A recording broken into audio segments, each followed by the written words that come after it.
લીમખેડા ખાતે 2 જુલાઈના રોજ રાત્રે 10 વાગ્યે GLRS મંડોર રેસિડેન્શિયલ સ્કૂલમાં ધોરણ 6 થી 12ની વિદ્યાર્થિનીઓને ફૂડ પોઈઝનિંગ થઈ હતી।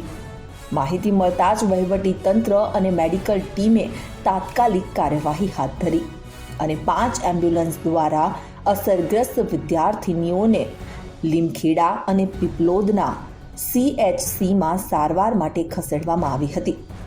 3 ડોક્ટરની ટીમે હોસ્ટેલમાં રહેતી 370 વિદ્યાર્થિનીઓનું સ્ક્રીનિંગ કર્યું હતું, ત્યારે હાલ 11 વિદ્યાર્થિનીઓને લીમખેડા CHCમાં, 14 પીપલોદ CHCમાં, 62 દુધિયા PHCમાં અને 8 ઝાયડસ હોસ્પિટલ દાહોદમાં દાખલ કરાય છે અને બાકી વિદ્યાર્થિનીઓમાં ફૂડ પોઈઝનિંગના લક્ષણો જોવા મળ્યા નથી।